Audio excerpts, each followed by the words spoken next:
Samma Vaca Samma Kammanto Samma Ajivo Samma Vayamo Samma Sati.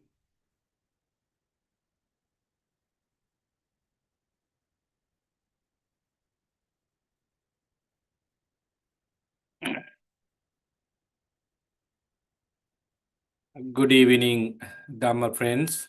May you have the blessings of the Noble Triple Gem.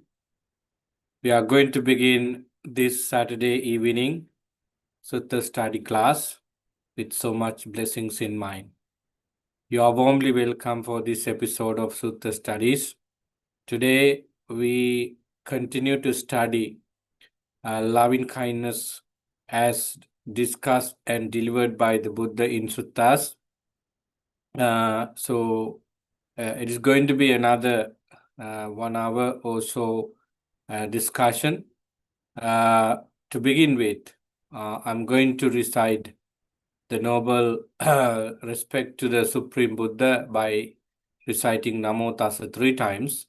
You may join with me to pay our due respect to the Supreme Buddha with that. Sadhu, sadhu, sadhu.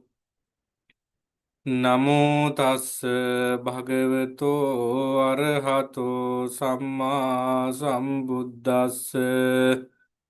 Namo tassa bhagavato arahato samma sambuddhassa. Namo tassa bhagavato arahato samma sambuddhassa. I pay my homage to the Sublime One, the Worthy One, the Fully Enlightened One. Homage to the Sublime One, the Worthy One, the Fully Enlightened One. Homage to the Sublime One, the Worthy One, the Fully Enlightened One. Sadhu, sadhu, sadhu.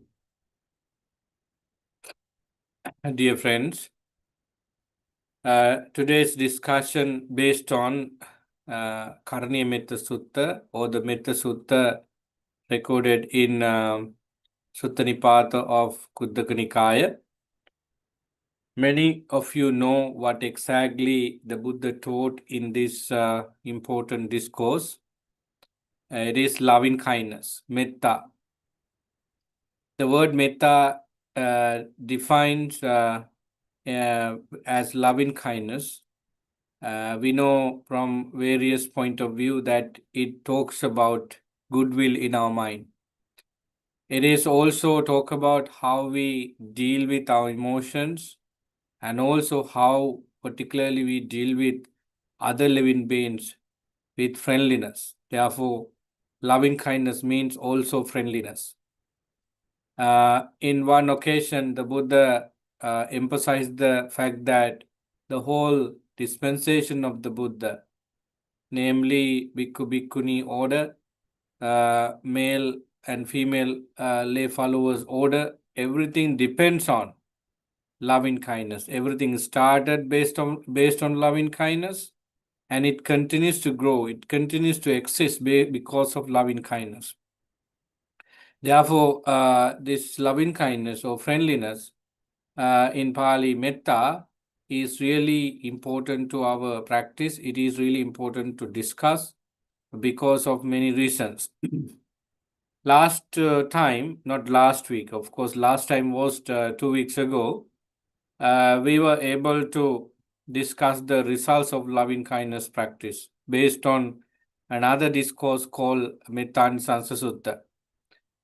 We did not go through the qualities of the Karaniya Metta Sutta very much because of the time's constraint. Today, with that, we expect to see Metta Sutta from different angle and how and which way we can understand the quality of metta for our practice. These are the areas we focus today. Friends, the metta or friendliness or loving kindness has different stages. First, I want to speak a little bit about what is not loving kindness, because loving kindness, to clear loving kindness, we need to learn what is not loving kindness too. Some people understand loving kindness as wholesome, a kind of pleasant relationship with anything and everything they come across, laughing at, smiling, and enjoying things with so many amazing mundane things. They interpret loving kindness is such behaviors.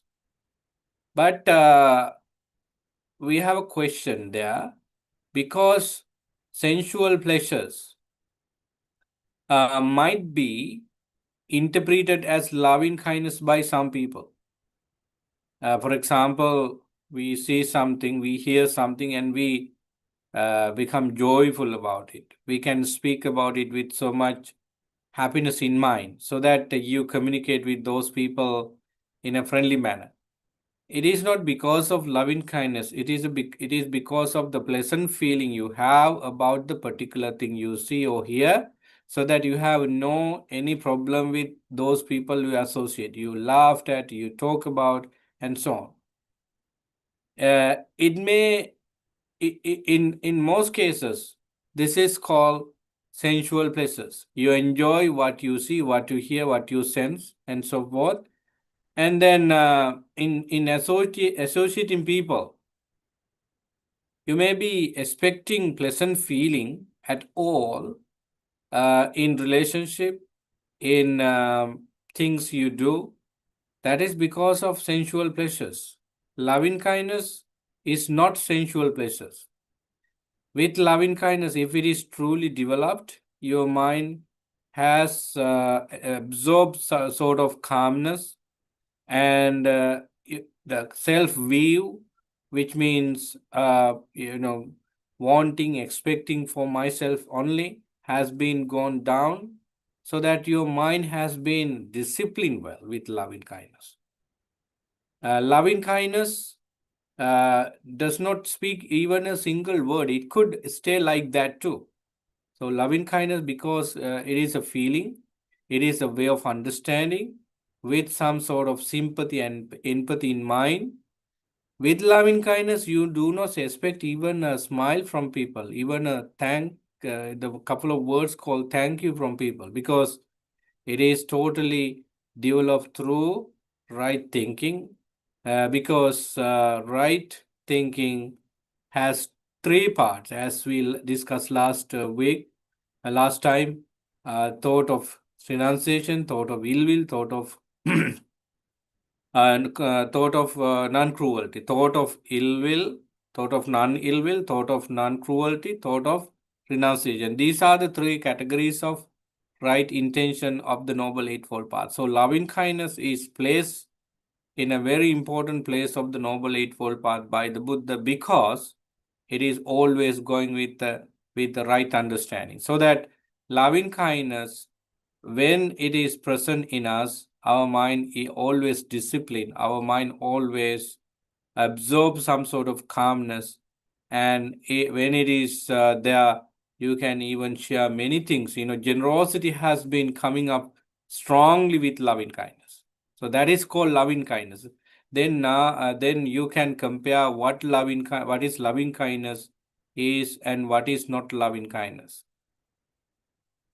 Loving kindness, according to Karani Metta Sutta, the Metta Sutta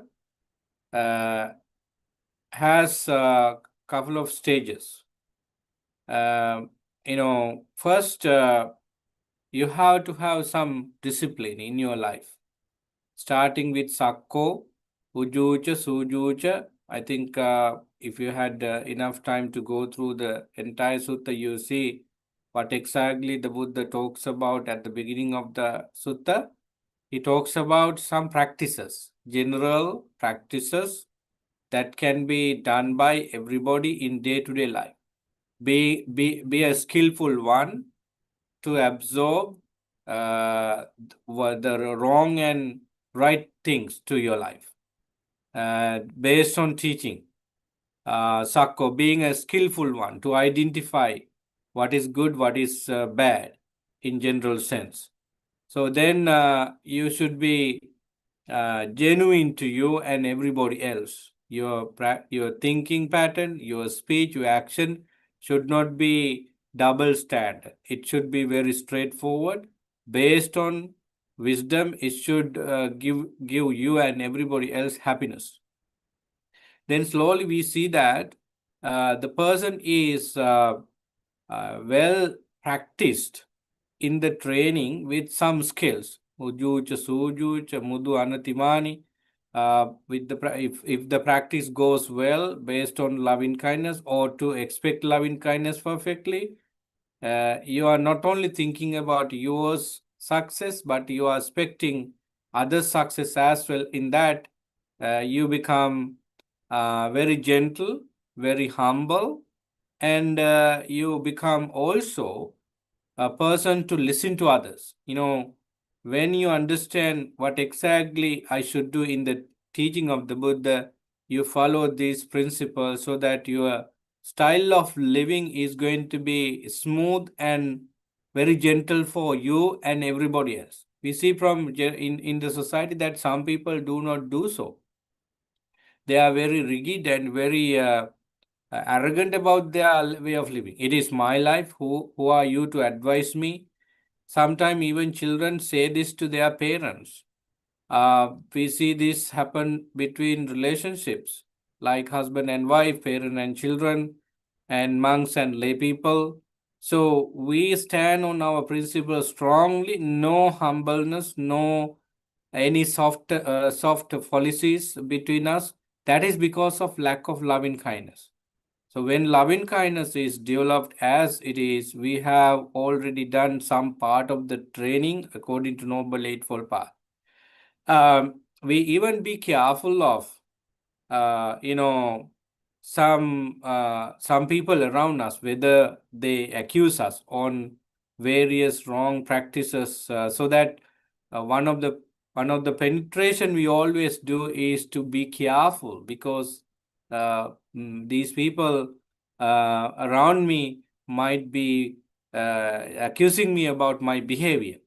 So that is because of loving kindness too.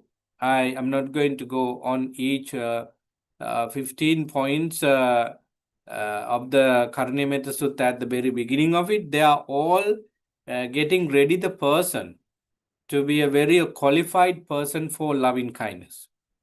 You see that loving kindness is not then a single practice, though we do it in the meditation of loving kindness. It has been a very widespread, very important practice for every aspect. So when loving kindness is being fully practiced, first and foremost, you have to have these virtues in life. As I said, 15. I highlighted couple of them, but you all know what exactly they are. Indriya Sangvara, one of the important aspect of loving kindness is sense restraint. Some people make a lot of fun out of various things and make say that they have loving kindness. That is why they do so. But if you look at the monastic training for monks and nuns, their loving kindness practice always based on silence, based on discipline on words and action, so that we should be very careful about it. So today we see people appreciate when monks laughed at during sermons. When monks do so, people consider that they are very open-minded. It may be up to the current conditions of the society that they do a very good presentation. But based on monastic training, the loving kindness doesn't mean that you make a lot of noise in your during your speech, but always being humble and being silent, be genuine about your own mindset and calm and peaceful. That is what the Buddha expects from monks. We do not see from the text that monks do so, but so that when we come to monastery training, loving kindness practice, particularly on these 15 points at the beginning of the sutta, differ from lay people. Anyway, everyone has to do the same thing if we want loving kindness from the basic. So when you develop these 15 points, you are going to say to yourself, Sabbe satta bhavantu sukhitatta. Just like I practice loving kindness with these 16 points, may all living beings have the same metta, same compassion, same understanding, same discipline. Right? That is what it means. If you look at the philosophy of metta based on the Metta Sutta, at some point when you develop these 15 points into a considerable level, you say Sabbe Satta Bhavantu Sukhita. That is the very point that you are spreading your loving kindness to each and every living beings. Sabbe Satta means all living beings. Bhavantu means should happen or may happen. Sukhitatta, happy mind, happy lives. What I expect now is to make all living beings happy. What I expect now is to have that happy life for all living beings because I already experienced it because of the practice I adhere to at the beginning of the training. And then this is a special level, different level of the loving kindness practice. First, the individual is focused. Now, individual is going to share it with everyone. And Sabbe Satta, all living beings, is being categorized after that, according to the Sutta. But the Buddha is very careful to mention the living beings by names. Instead, he says the different, shape and different, levels of living beings. Dittava, Yeva, Additta.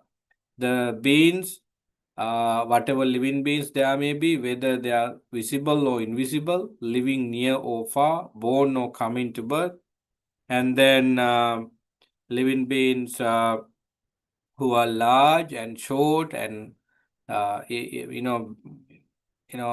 living beings who live in happy place or unhappy place. We can categorize living beings into such. So what is the importance of this categorization here? Sabbe Satta, all living beings have been categorized into this way because there is no any chance of duality, attachment here. When you say living beings who are visible, invisible, living near or far, coming to birth, or those living beings living,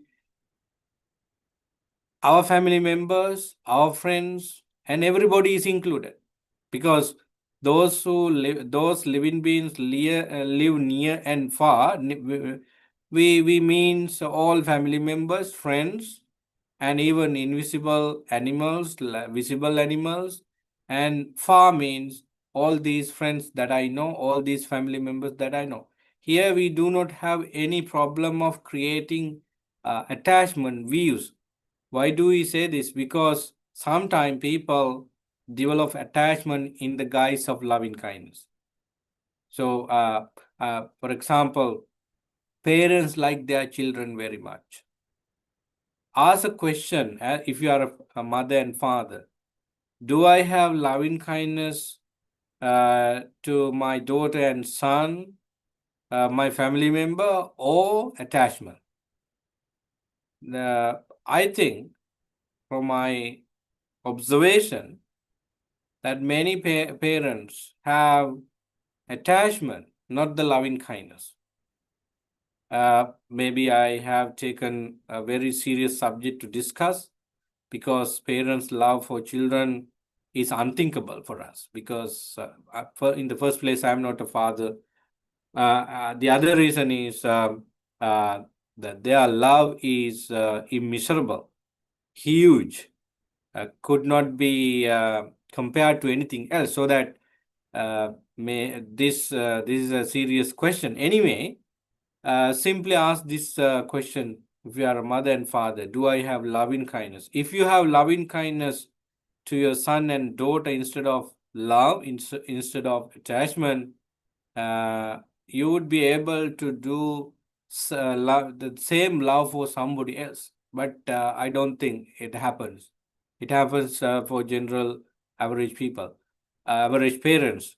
But anyway, there are parents who have developed their mind into a super state with the Dharma, so that they, of course, love their children, and they think about the other children in the same way. It doesn't mean that you don't want to spend your money and property for others' sake, but still you have that feeling. I think they are very good. They have understood the concept of love versus loving metta. So we can have both. We can have kind of hybrid version of love and loving kindness. So there are parents who actually think that every children like mine would be well, happy, and peaceful, and if they have opportunities to do so, they do. So that I think some parents have it.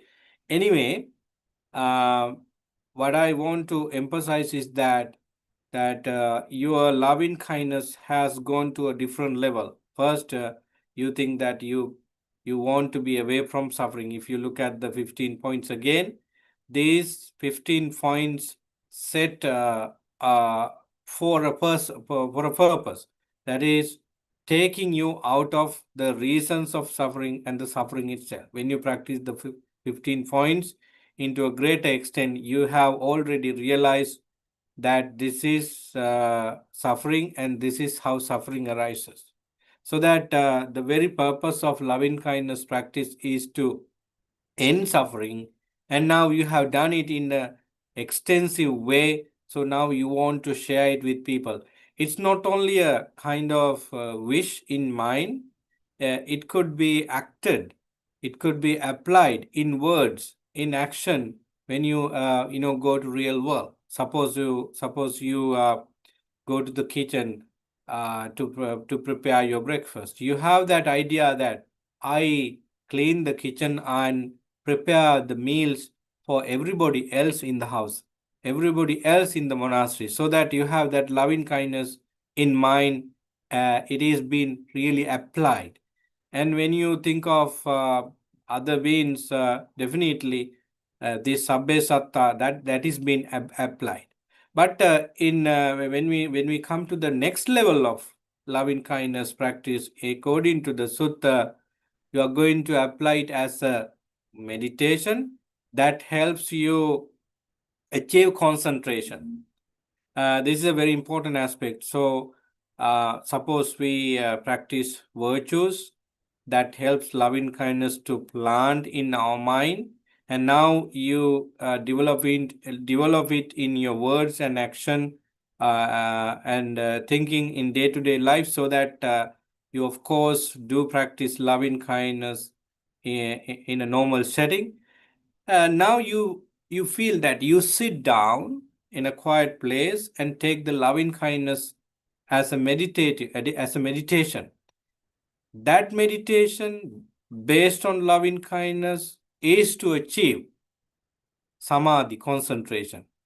You see this from the sutta, where you emphasize again the sabbe satta bhavantu sukhitatta mansang bhave aparimanang, the universal loving kindness now you absorb should be manasang bhave aparimanang, unlimited, limitless.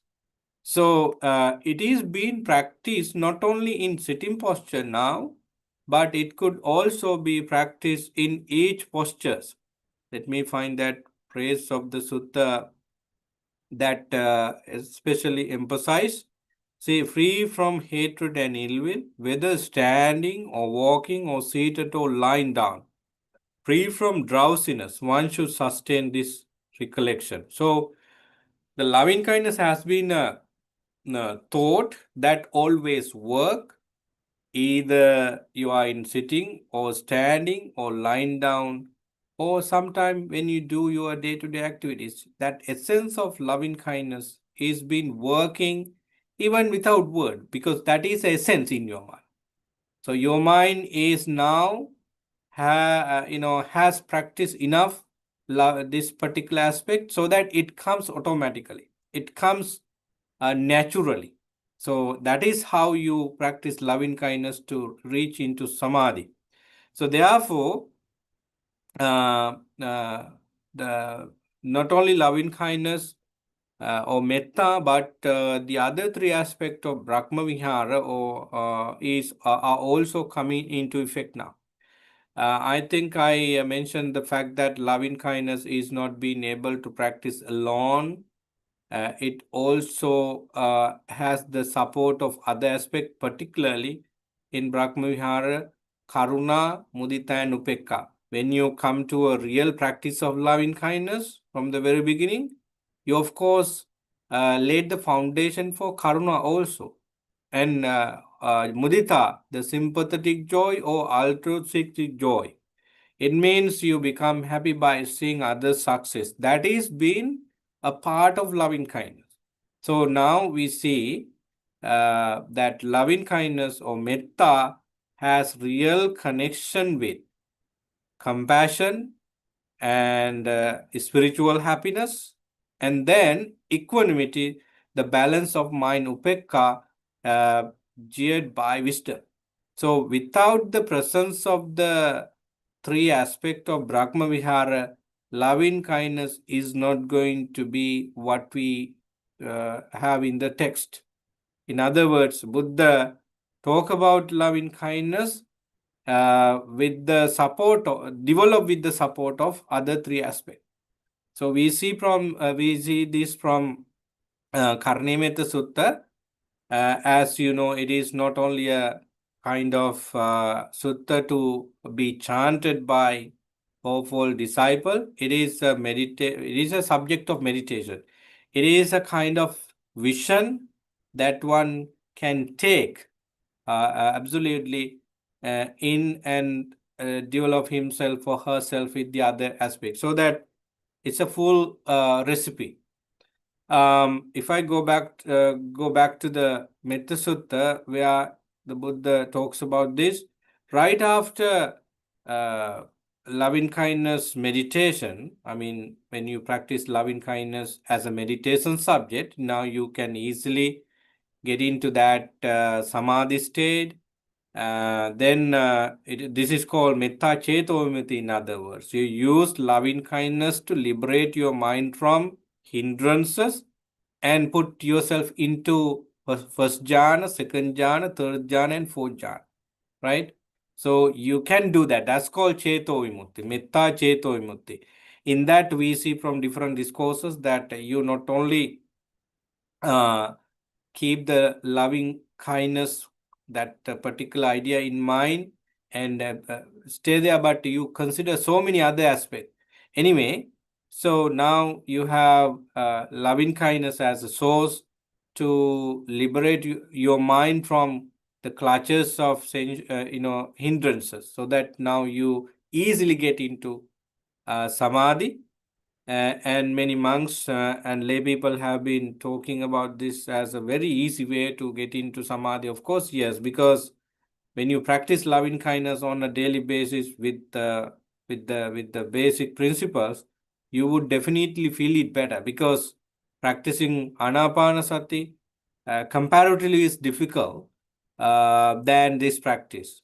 Because anapanasati covers many aspects of vipassana and samatha, whereas metta meditation is a preparatory meditation for vipassana, so that the area you consider is smooth and sounds good, so that this meditation is working for many people. I have an experience that one of my friends practiced metta meditation for a long time. Of course, I see the results of it from him, that he's always very pleasant. He doesn't know much about the philosophical teachings of the Buddha, but he always, kind of person who make others happy. This person woke up early in the morning. I'm talking about this, my experience some years ago. So this person woke up early and prepared tea and dining table, and sometime he checks washroom whether they're in proper order. What else he could do, he does. That's the kind of attitude he has. How this attitude came to him? Because of loving kindness practice, he did. His version of loving kindness is always helping others. So he's very energetic, famous. He doesn't want anything to happen, but he thinks others' happiness. So that is a form of loving kindness he practiced. I think this person became so useful for for many people over there. And still, I like him because he was able to discipline himself from his way of loving kindness. So whenever he sit down for meditation, we do not see from our external view. He doesn't see have any problem of concentration.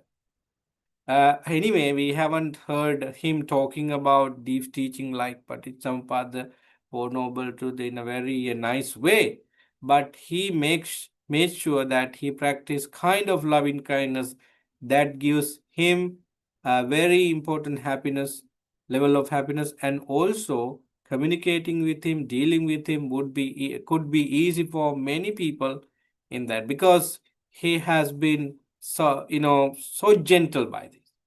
So friends, I have such experience. So what I learned from this is that when you come to loving kindness meditation, metta meditation, when you developed all the aspect of it, you easily calm down and understand people. uh, no fighting nature, irritating nature arise in your mind. You're always down to earth. I think it makes sense. It makes sense a lot for himself or everybody else. So in commentaries, it says that when you come to this level of loving kindness meditation, you are like a very disciplined, very kind-hearted person. That's why you open up an avenue to practice vipassana. If we go through the level of samatha and vipassana meditation based on Karniya Metta Sutta, right after that place in the sutta, your practice is going to be deeper and deeper, so that you are going to see impermanence even on loving kindness, even on the mind that holds loving kindness. And whatever practice we do at the end, we have to have that sort of changing in mind. So as I said earlier, the other Brahma Viharas have emerged in extensively. So we see from the beginning, from at the end of the sutta, that uh, uh, one should sustain this recollection. This is said to be sublime abiding by not holding to fixed view. Dittincha anupagama silava. Before this vipassana started in this practice, but this is the place it comes out by words. Dittincha anupagama silava. When you practice loving kindness or metta into such extent, you have now understood what exactly you hold on to, and now you are going to release them because your sila is being practiced enough. Your samadhi has strong, so that your samadhi is very straightforward, so that now you see what exactly akusala and kusala, what exactly wholesomeness and unwholesomeness, so that you are going to remove those unwholesome seed from your mind. So, dittincha anupagamma sila. Dittin, the very word ditti means sakkaya ditti. So now with the samadhi level of your mind based on metta, you see the wrong view has in my mind as a seed, and now it is going to be done with. Because you see impermanence, you see suffering as a fundamental reality in life. Despite the practice you have, your state of illness might come, and so on. Anything happen, it could happen to this body. Death is a certain, you realize that. Aging is a factor. So you see all these things at the same time. The attachment to this life and all the things in this life could make me suffered a lot, so that now you are ready to pull out the seed of attachment, pull out the seed of craving, pull out the seed of anger, hatred, ill will, and so forth. So you do that based on silava, dittincha anupagamma silava. So nobody can do this without sila. So your sila uh, started to grow and practice and grow at the beginning of the training. Now it is been strong based on sila, based on perfect shraddha and perfect vision. Now you are cutting off of that view that I exist, so that all the other unwholesomeness, such as wrong view, is not going to be anymore in your mind, and wrong practices and doubts are gone well before this practice, this level of practice. So you are going to be either anagami, that's mean third level of enlightenment, dittincha anupagamma silava dassanena sampanno. With the word dasanena sampanno, what you mean is attaining stream winner position in the training. I simplify this because some people may not be able to understand this. In the training of Samatha and Vipassana, we find some experiences. First, now we have a kind of busy mind, but when you start the meditation to develop both aspect, concentration and wisdom, we slowly feel it. First, we feel moment of calmness. Time to time, it goes away from us, but basically, it comes quite often. So we feel now a kind of settling down in meditation. Peace is always there. Then we would be able to stay longer without any disturbances, so that we are in samadhi now. Now, when you practice this level of samadhi over and over, chances might come to you based on your thinking, based on your wisdom, to break off the layers of craving. And once you break the layers of craving for the first time, your mind goes to a kind of very good experience, and it's called sotapanna state. So in that mind, you do not have that strong idea that I, me, and myself exist forever, because you have seen the impermanence of your body, of your mind, of your feeling, of your perception, exactly as they are, so that you never ever cannot attach to anything permanently, because the idea of self view is gone. And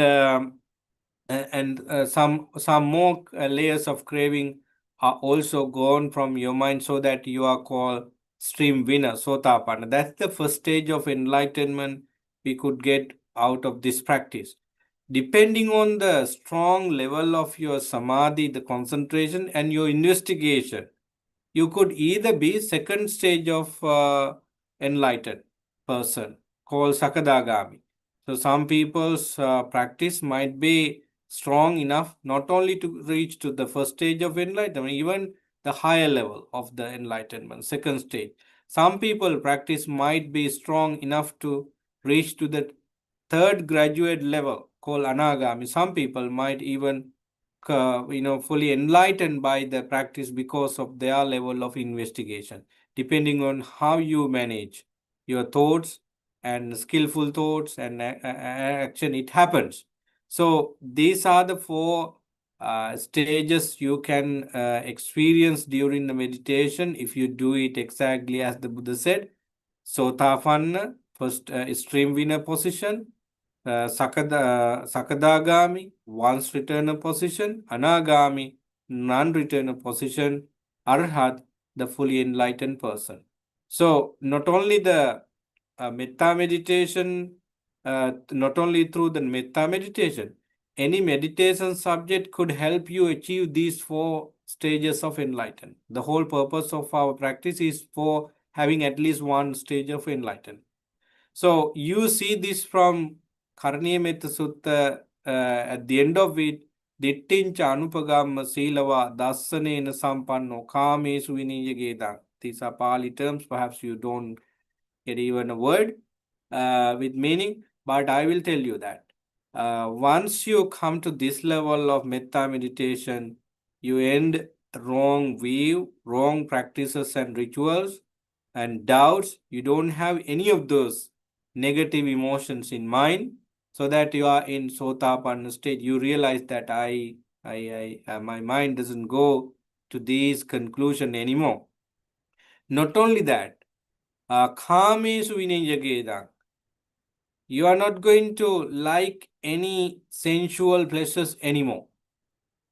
Patiga, Kamesu Vinayagedang, and irritating feeling, being able to be angry also is gone. So that is not the extreme winning position, even beyond that. So you reach to the third level of enlightenment. If you are familiar with the 10 unwholesome state that bound us to cycle of birth and death, you realize this better. We all have to destroy 10 fetters, 10 unwholesome state of mind. First one is Sakkaya Ditthi, self wrong view, and then Vichikicha, Silabbata Paramasa, skeptical doubts, and wrong practices and rituals, and Sakkaya Ditthi, Vichikicha, Silabbata Paramasa, Kamaraga, Patiga. The next two are the desire to enjoy sensual pleasures, and then the nature of being angry, kind of fighting nature in your mind. So they are all gone because of the loving kindness practice along with the other aspect into this level. So the Karniyametta Sutta basically tells Nahijatu Gabbaseyang Punareti iti. Hereafter, because of the practice you are having, you are not going to be born in a womb.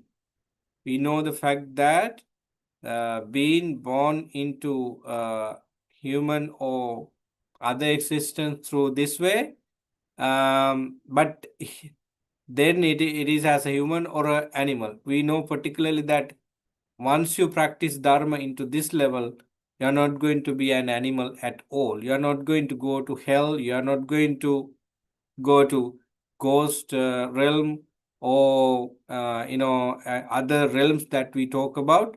You either be a human or a divine for a number of lifetime. But being anagami, or when you reach to the third level of enlightenment, no chance at all to be born in human existence, and it is not particularly in the womb, spontaneously reborn in a particular divine existence. So therefore this means that you attain to anagami as a practice particularly loving kindness. We know from various point of view that just loving kindness alone does not take us to this end. Loving kindness, as I reiterate, come to this level with wisdom, with concentration, with sila, and with karuna, mudita, upekka. Three other aspects of Brahma Vihara should be developed into this extent.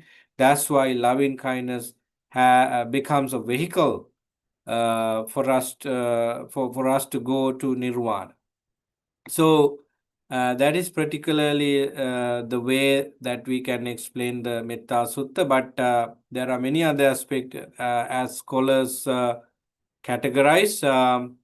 Uh, basically, basically, if you practice loving kindness into normal level, I'm not talking about the samadhi level, still it gives result. You see from Mettani Sansutta, Manussanang Yuhoti.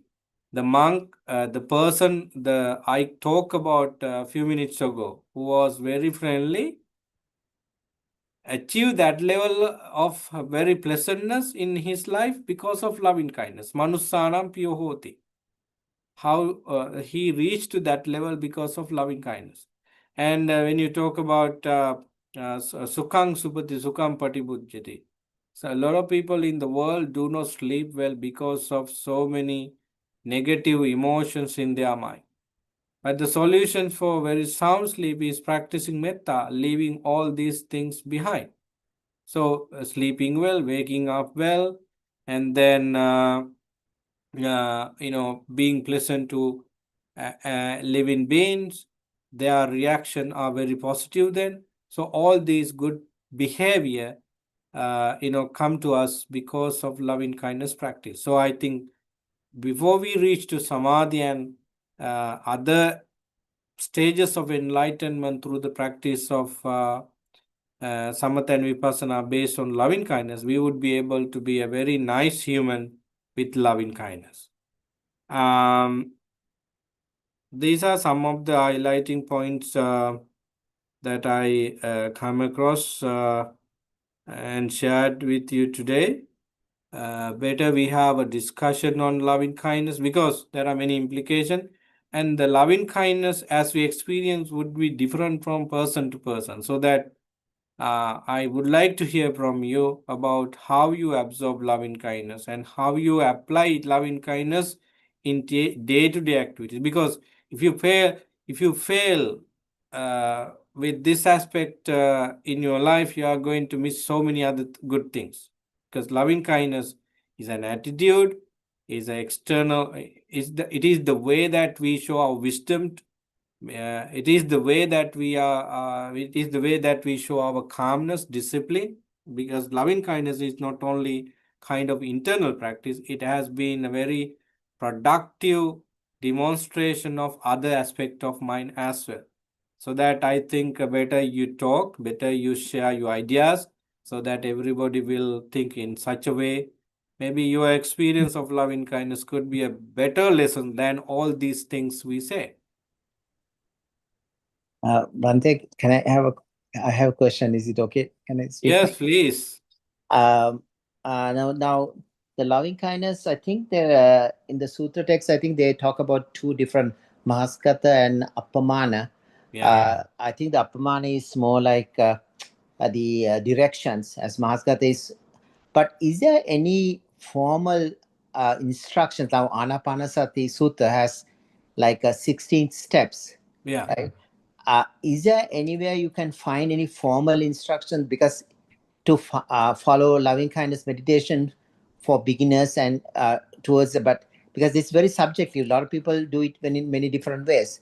Is there anything? I couldn't find anything in the sutra text which says next step, this step, like steps, like, Yeah. you know what I'm saying? Yeah.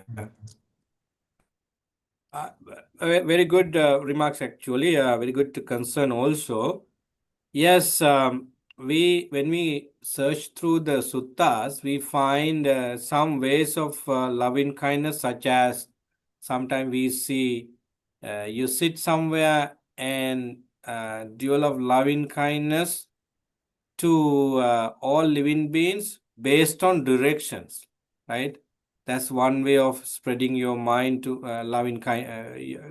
That's the one way of developing loving kindness, and we see that loving kindness is also being practiced with only some sort of mentioning about living beings like Karinimita Sutta. We don't see it says your mother, father, your loved ones and teachers and divine beings and so on. It is very I think it is very good because you are not making any mistake in practicing loving kindness, because some people make a lot of mistake in loving kindness practice. They mix loving kindness with attachment. So the other way around is what the commentary says. It is very good in the sense of catching loving kindness into a system. In the commentary, it says first you practice loving kindness this way. I'm thinking about the Pali word. Ahang avero homi. May I be free from envy or kind of anger, whatever. Ahang avero homi. Abhyapajyo homi. Sukhiyatta hariharami dukkha munchami. Ahang avero homi. Aham abhyapajyo homi.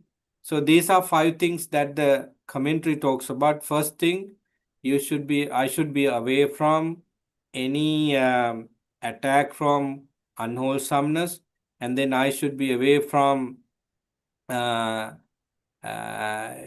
unfortunate incident such as disasters and so on, and I should be away from illnesses. May I have good health, and may I be able to use my life for happily for peace and happiness. Dukkha munchami, may I be free from suffering. So these are the 5 very clear method that commentary talks about.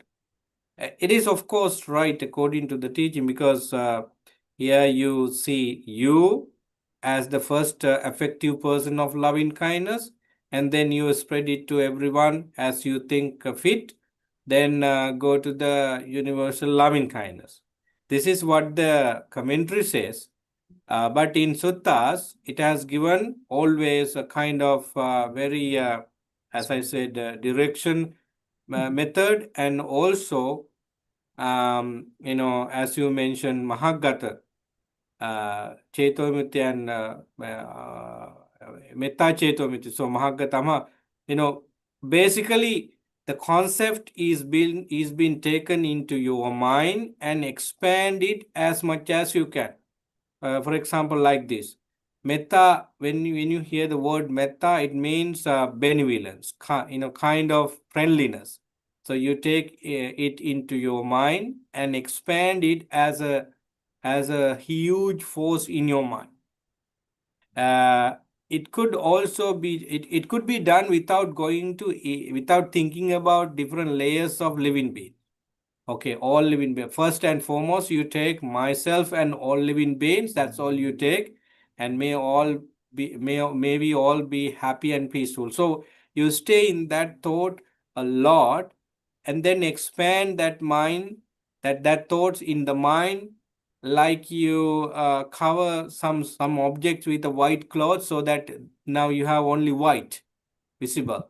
Likewise, your mind is going to be expand in the vast universe. It's a kind of mental, proliferation into a positive sense, but as a result, you don't have any disturbing thoughts.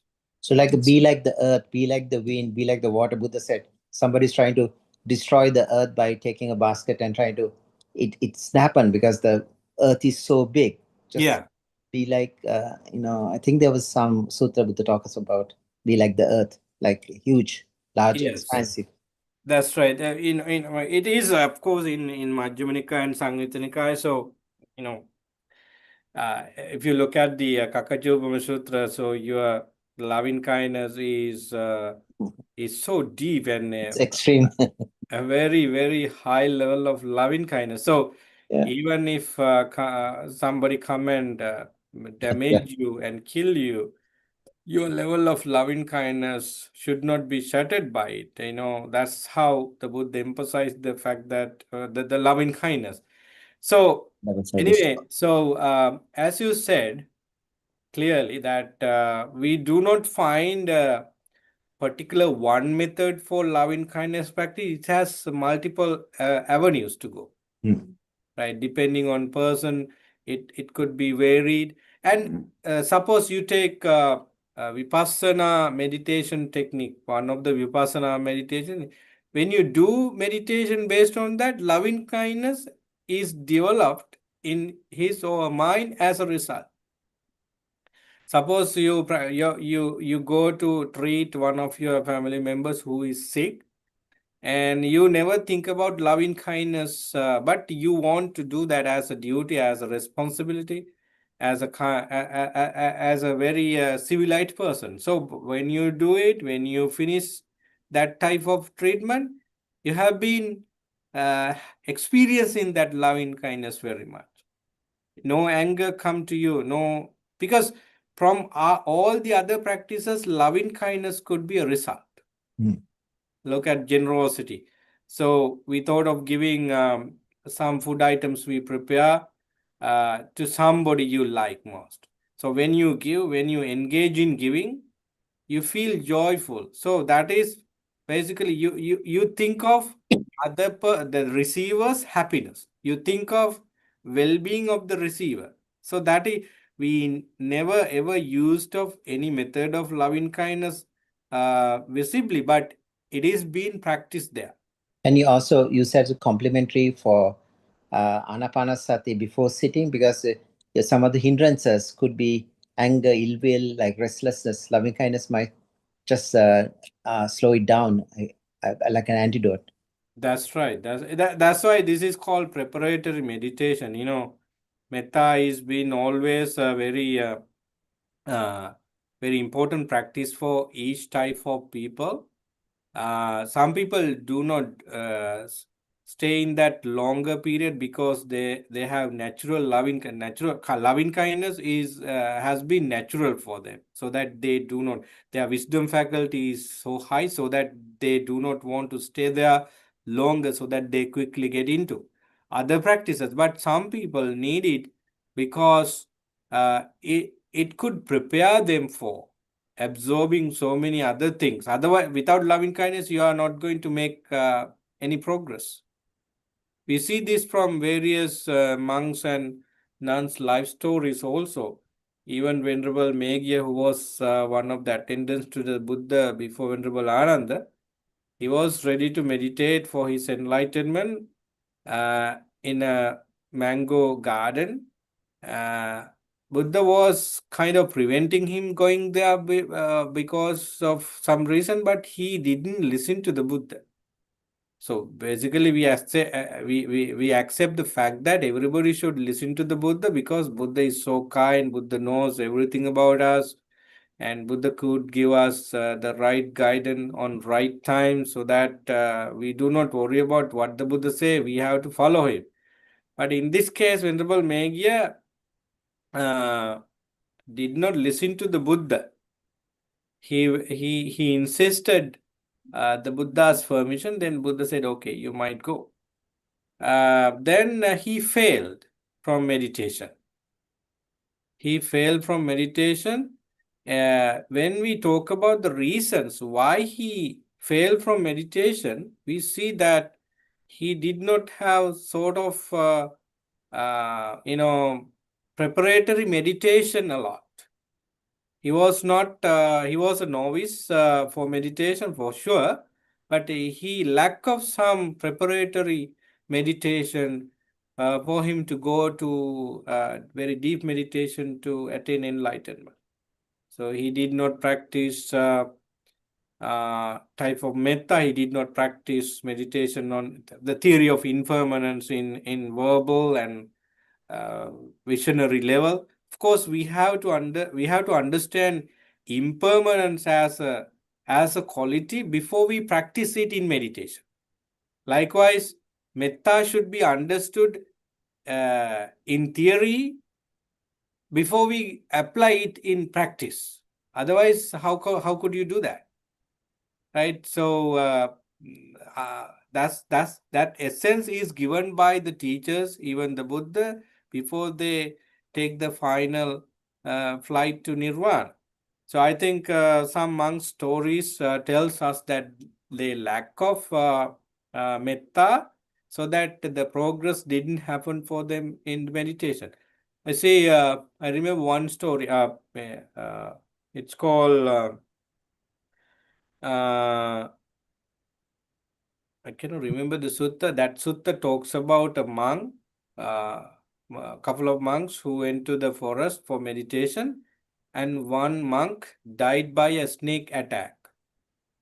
Then the Buddha came to know about this incident, and the Buddha said that if this monk was able to practice meditation as a preparatory meditation for especially for four type of serpent clans caste, he would be able to live today.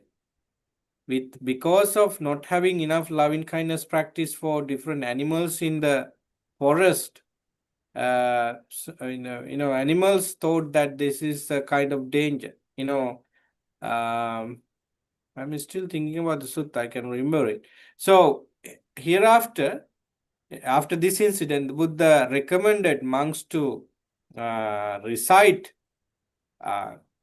metta as a sutta, as a type of form, so that it is going to be a wholesome vibration among their mind, among their body, in the outer space, so that those animals and other living beings who might not be liking the monks would be helping them. That is what happened in the background story of Karnimetta Sutta too.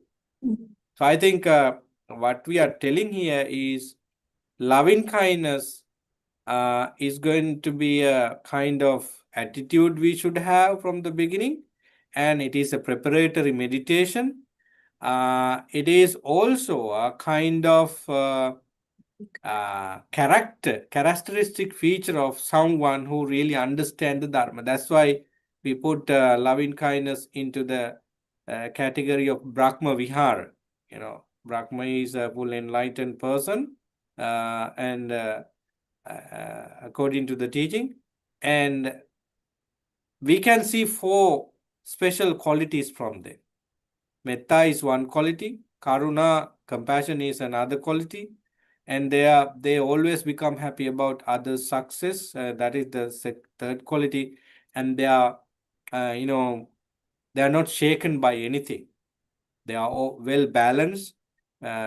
Things happen to them, things happen to the others, are well taken with calm mind. So these are four characteristics of enlightened person. So metta is one. They are always kind and compassionate. Brahma here is not the Mahabrahma, it's for the Arhat, right? They are mentioning. It is for the Arhat, yes. It is for full enlightened person.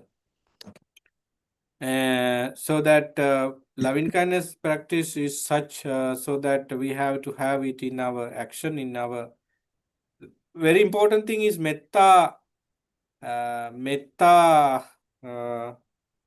kaya karma, metta vachi karma, metta mano karma. So metta should be mixed, should be with our action, with our thinking, with our words also. We can show that. So that it has been a very important practice for each type of characters. The direct and opposite of metta is anger, ill will, hatred.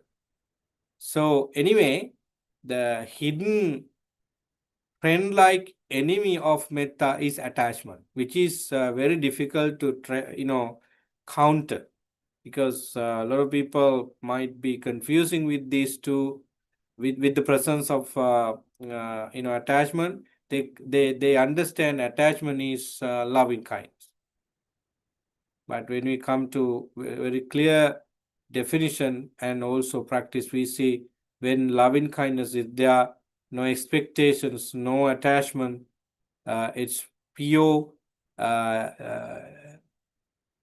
empty mind from attachment. But when love, when kind of pleasing nature is there in the name of love or whatever, it has some attachment. Any other important ideas? Because loving kindness is being scattered as a quality in many wholesome Dhamma.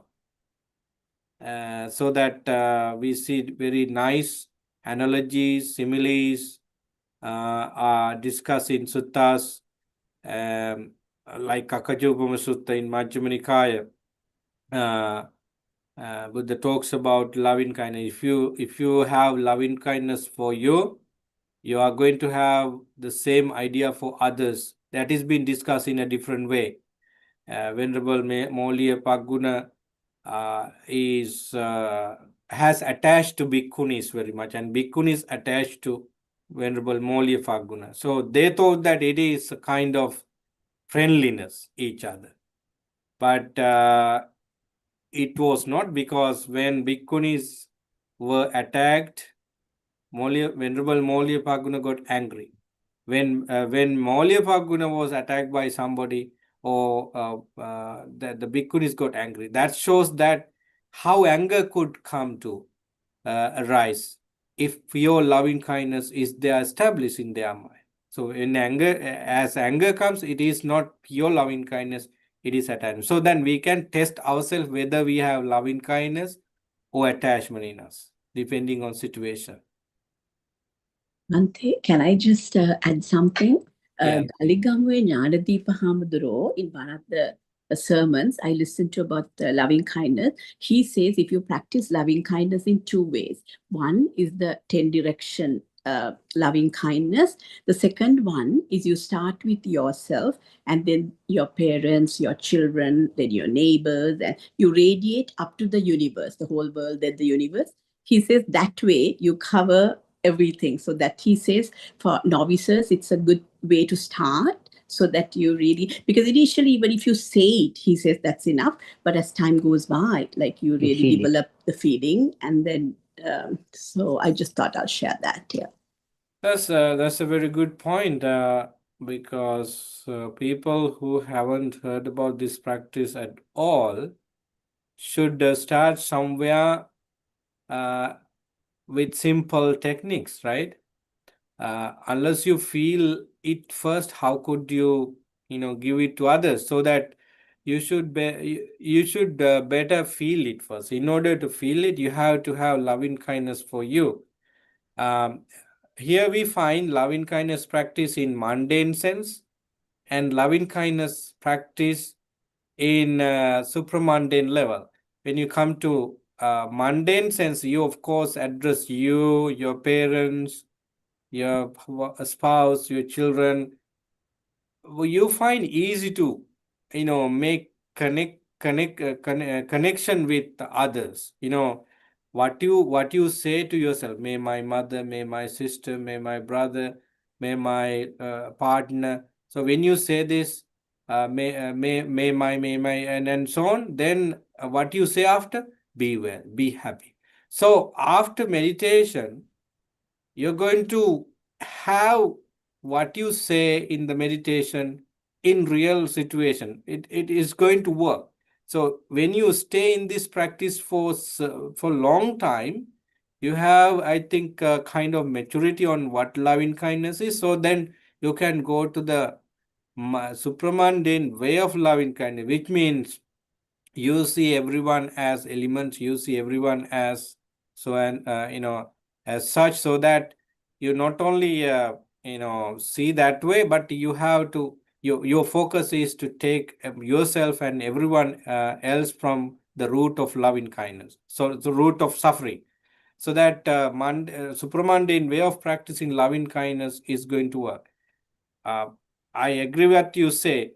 Practice, direction, loving kindness practice through direction doesn't make any sense for beginners, because you start with all living beings from in eastern direction, south, west, north, up and down, and so on. You are not making any sense of it, because you are not addressing your own people. Of course you address, but you are not in a positions to see it. So that first you rohomi, abhyapajyomi, sukhiyattana hariharami, and so on. Then you look at your parents, who is helping you around, and who is responsible for you. So your teachers, your doctors, your neighbors, they are helping you a lot. So that let me have this loving kindness for them. So you sit and do it in a way so that your mind is getting some sort of practice. I think it works. But without instruction, without careful advices, some people may go wrong because they could be practicing something unwanted, because attachment might arise. So that's why we need to have some advisors, teachers, kalyanamittas around who could share our practice so that you are going on the right path. So yes, very good. If you practice loving kindness from that very simple method, you can slowly grow your practice to the level of samadhi, and then you can quickly get into a very important practice, universal loving kindness, without based on you, because practicing loving kindness is also should also be directed to take you out from self-view, and that is being done at the end if you practice loving kindness from the beginning. I can see someone raise hand. Could you please unmute and speak? Mystic. Namo Buddhaya, Vandami Bhanteji. Oh, it's you. Okay. My question is, can we send loving kindness to those who are departed ones? Like my father departed many years ago, so will it still reach him? Yeah, let's see this before we answer. When somebody from your family or friends, departed from this life, according to karma, they should reborn in various existence depending on their karma, if they did not attain to full enlightenment. So suppose our family member even attain to Sotapanna state, first stage of enlightenment, he or she should be in divine existence or human existence. Suppose my family member passed away after attaining the second or third stage, they are still in divine world. So that when we do loving kindness universally, they are considered very much. But yeah, you can do that for sure, but we do not specify a lot, because this loving kindness practice and the results of loving kindness practice do not go to other living beings. For example, suppose I sit here and my friend sit here. Suppose that I'm sitting here and practicing loving kindness meditation, and somebody that I like very much to bless is in America or Asia or wherever. He or she doesn't know that I practice loving kindness, because I am far away from. And even if we sit together, my practice is an individual mental training, right?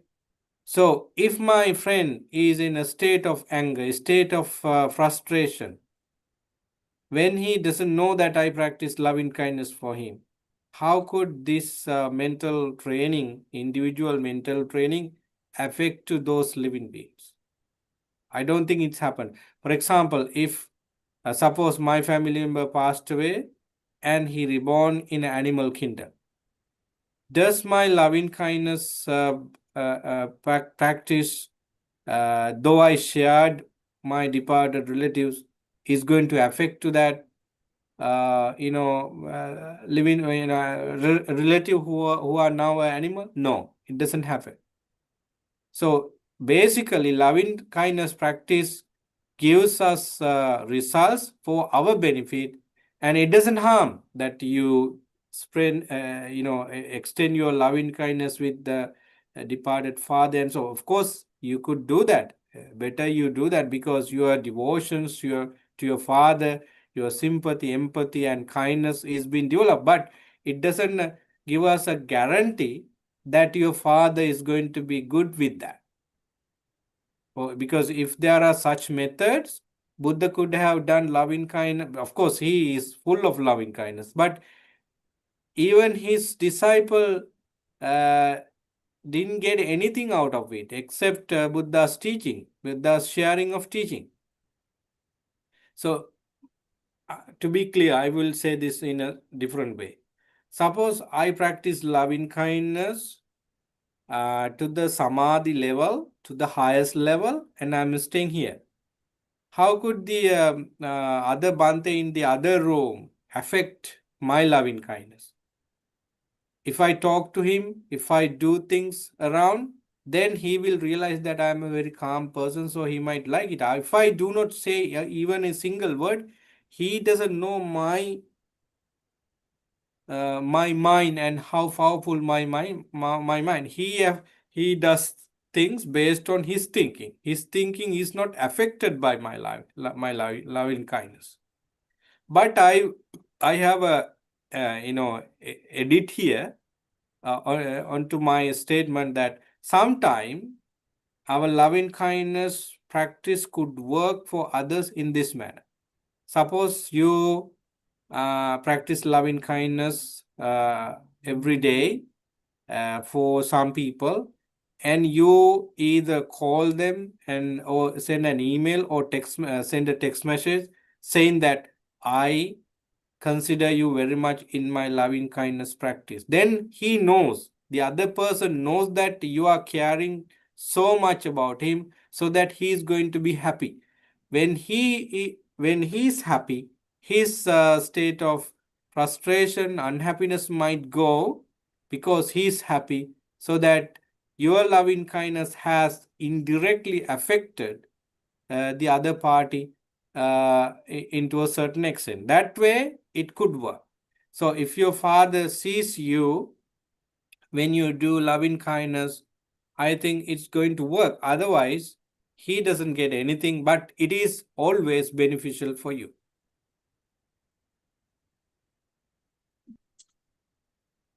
Thank you, Bhante. Sadhu, sadhu, sadhu. Yeah. Any idea that you want to share?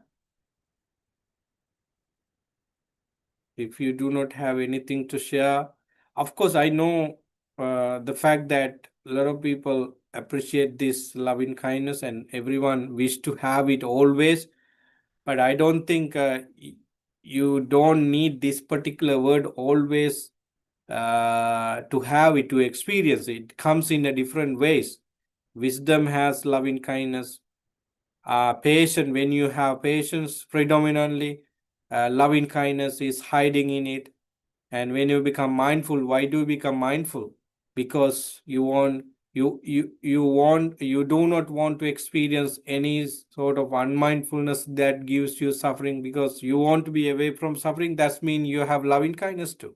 So loving kindness is mixed with other aspect of the spirituality, so that it could come to you without that word. So, but anyway, take times to practice loving kindness intentionally, so that it is working well, right?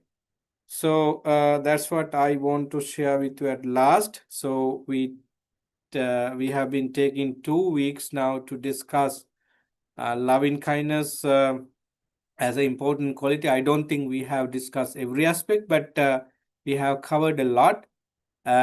Just go to the Metta Sutta. If possible, memorize it either in Pali or in English. Then remember the meaning in Sinhala if you are very, very good in Sinhala. Think about it. Say it to yourself. Chant it mindfully. Those different practices gives you so much energy to be mindful about loving kindness. Being wise means you have love, you think of being kind and compassionate. So these things work a lot in this basic level, in the middle level, and it could help you reach, of course, samadhi, metta, ceto vimutti, and finally, you have reached the stage of enlightenment based on metta as an important quality. That's all I want to say. Based on loving kindness in mind, I wish you happiness and peace. Those who are sick, may they be able to be away from sicknesses, and those who are helping each other based on loving kindness, may they be able to do it over and over. And each second of your life should be for you and for everyone else, and that's called universal loving kindness. Finally, may we all attain the blissfulness of nirvana, and that's perfect loving kindness. May you be well, happy, and peaceful. Sadhu, sadhu, sadhu. Sadhu.